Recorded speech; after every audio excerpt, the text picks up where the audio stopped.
आप सभी का बहुत बहुत स्वागत है अष्टावक्र गीता में। आज हम अष्टावक्र गीता के अंतिम 2 सूत्रों को समझने का प्रयास करेंगे। 7वां सूत्र क्या कह रहा है? पर्याप्त धन, इच्छाओं और शुभ कर्मों द्वारा भी इस संसार रूपी माया से मन को शांति नहीं मिली। कहने का भाव क्या है? क्या कहना चाहते हैं अष्टावक्र जी राजा जनक को? यहाँ पे देखिए, मानव का जो मन है वो अपनी कामनाओं के चलाए चलता है, वो अपनी वासनाओं के चलाए चलता है। उसे बाहर कुछ चाहिए, कुछ पाना चाहता है, किसी चीज की उसे बहुत गहरी तलाश है और इस तलाश के चलते वह न जाने क्या क्या कर्म कर रहा है। कहीं धन संपदा इकट्ठा कर रहा है, कहीं अच्छे कर्मों का टैग लगाए घूम रहा है, कहीं पर भंडारे चल रहे हैं, कहीं पर चोरी चल रही है, कहीं पर ठगने की कोई प्रक्रिया चल रही है। कहने का भाव ये है कि इंसान न जाने क्या क्या कर्म कर रहा है और कितने ही तरीकों से वो मात्र धन कमाने की पूरी गहरी चेष्टा में लगा हुआ है, लेकिन फिर भी उसे आराम नहीं मिलता, चैन नहीं मिलता, कहीं पर भी उसे विश्रांति प्राप्त नहीं होती। और अष्टावक्र कह रहे हैं, यदि इन सभी कर्मों में अगर सुख होता, यदि आनंद होता, तुझे संतोष मिलता और सभी दुखों का निवारण होता, तो अभी तक तू ये सभी सुख प्राप्त करके निश्चिंतता से बैठा होता, तुझे शांति मिल गई होती, तुझे आनंद मिल गया होता। किंतु इन्हें पाकर भी तुम्हारा मन शांत नहीं हुआ और ना ही हो सकता, क्योंकि आज तक कोई भी इन बाहरी वस्तुओं को पाकर के शांति को, आनंद को प्राप्त नहीं हुआ है, क्योंकि इनमें सुख है ही नहीं, तो तुम पाओगे कहां से? केवल भ्रांति के कारण, भ्रम के कारण तू इन सब में, बाहरी पदार्थों में सुख देख रहा है, इनमें सुख है नहीं। इसलिए तू इस अज्ञान को और इस भ्रांति को त्याग दे। अगला सूत्र क्या कहता है?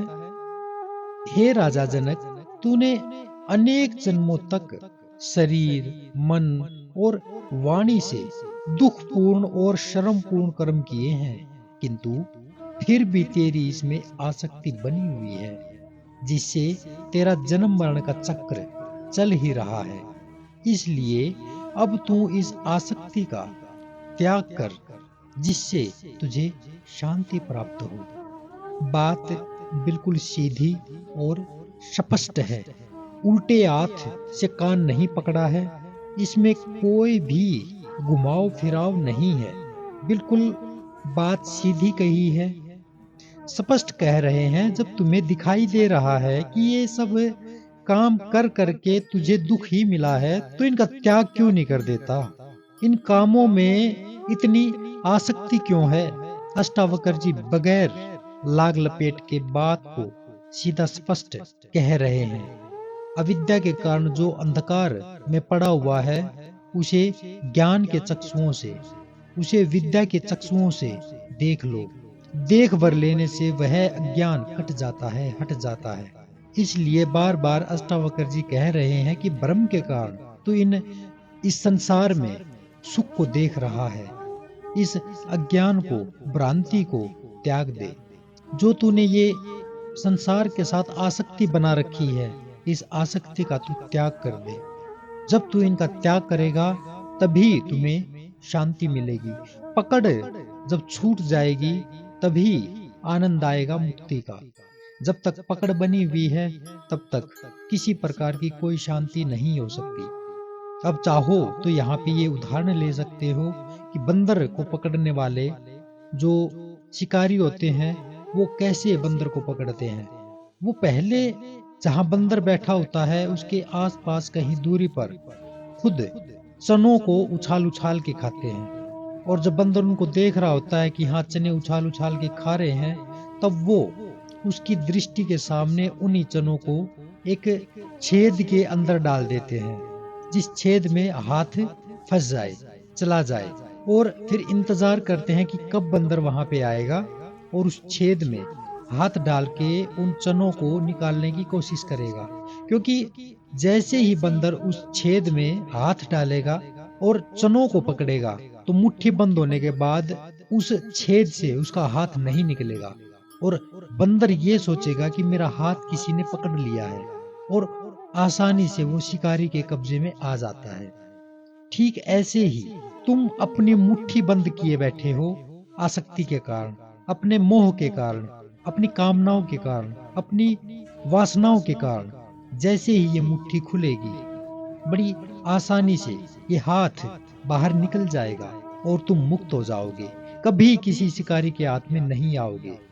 तुम लगातार शिकारी की गिरफ्त में हो और इस गिरफ्त से निकलने का केवल एक ही उपाय है और वो है तुम अपनी मुट्ठी को खोल लो।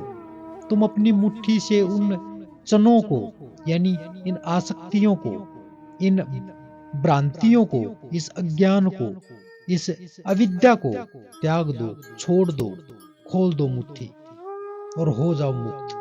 यही अष्टावक्र जी यहाँ पे कह रहे हैं। आज इस 10वें प्रकरण का समापन हुआ है। कल हम प्रवेश करने जा रहे हैं अष्टावक्र गीता के 11वें प्रकरण में। तो कल मिलते हैं पहले सूत्र में। तब तक के लिए नमस्कार।